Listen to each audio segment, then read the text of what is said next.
মানুষের কথা বলার অধিকার বন্ধ করতে চাইছে। এর আগে অনেক সরকার থেকেছে, গুন্ডা বদমাশদের গ্রেফতার করার জন্য অনেক আইন আছে, সেগুলোকে সঠিকভাবে প্রয়োগ না করে অন্যায়ের বিরুদ্ধে প্রতিবাদ করলে যার মুখ বন্ধ করা যায়, আটকে রাখা যায়, অর্থাৎ সরকার যখন ভুল কাজ করবে তার প্রতিবাদ যাতে কেউ না করতে পারে, তার জন্য এমন কালা আইন আনার কথা তারা চিন্তা করেছে, এবং যে আইনের মধ্যে দিয়ে শুধুমাত্র আটক করেই রেখে দিতে পারে, অর্থাৎ হকার উচ্ছেদ করলে প্রতিবাদ করা যাবে না, বেআইনি কনস্ট্রাকশন ভাঙার নামে গরিবের বাড়ি ভাঙা হবে, বড়লোকদের বাড়ি ভাঙা হবে না, মিড ডে মিলে ইস্কনকে দিয়ে দেওয়া হবে, এবং সহজে যে প্রোটিন বাচ্চারা পেত সেই ডিম বাদ দিয়ে দেওয়া যাবে, এবং এক অরাজক পরিস্থিতির মধ্যে রাজ্য চলবে তা নিয়ে প্রতিবাদ করা যাবে না। নির্বাচনের আগে প্রতিশ্রুতি যা যা দেওয়া হয়েছে, 3000 টাকা পাবেন, চাকরি দিয়ে দেওয়া হবে, 450 টাকায় গ্যাস পেয়ে যাবেন, কোনোটাই যখন করা যাবে না তখন যদি কেউ প্রতিবাদ করে তার কণ্ঠরোধ করে দাও।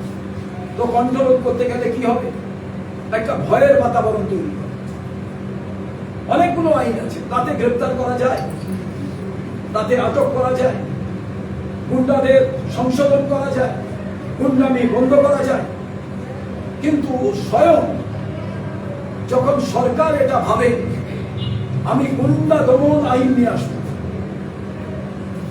বিধানসভার ভেতরে কজন বিধায়ক ঢুকতে পারবে, বাইরে তাদের আটক করতে হবে কিনা, অর্থাৎ একটা ভয়ের পরিবেশ, ফিয়ার সাইকোসিস তৈরি করার যে প্রবণতা বিল নিয়ে, এই বিল নিয়ে যখন আলোচনা হবে তার সংশোধনী বিধানসভার ভেতরের বিষয়। কিন্তু আমরা, কংগ্রেস মনে করে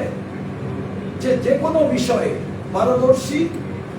উৎকর্ষতা আছে এমন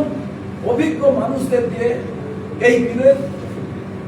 বিতর্ক আলোচনা করার প্রয়োজন ছিল, তারপরে সিদ্ধান্ত নেওয়া দরকার ছিল এবং টেবিল করা দরকার ছিল। তা না করে তারা যে সিদ্ধান্ত নিয়েছেন, একক সংখ্যাগরিষ্ঠতায় এই বিল পাস করিয়ে নেবে, কিন্তু এটা বুমেরাং হবে। কারণ আজকে আপনারা ক্ষমতায় আছেন, কাল ক্ষমতায় থাকবেন না, তখন এই বিল আপনাকেও নিধন করবে। আমরা এই বিলের আলাদা পরিমার্জন অন্য কিছু ভাবা যায় কিনা, বিভিন্ন এক্সপার্টের মাধ্যম দিয়ে এই বিলটির সম্পর্কে ডিটেলস আজকের এই প্রেস কনফারেন্সে দীর্ঘ কাজ করার, এবং আমি জানিয়ে রাখি ঠিক নিকোবর আইল্যান্ডে যে 1.5 কোটি গাছ কেটে দেওয়া হচ্ছে সে বিষয়ে পরিবেশ রক্ষার যে তাগিদ রাহুল গান্ধী করছে, সেখানেও এইটি নিয়ে ঋজু ঘোষাল মহাশয় তার কাজ করছেন। এখানে এই বিল নিয়ে তার যে অভিব্যক্তি এবং আগামী দিনে মহামান্য আদালতের কাছে তুলে ধরে এই বিলে বিষয়ে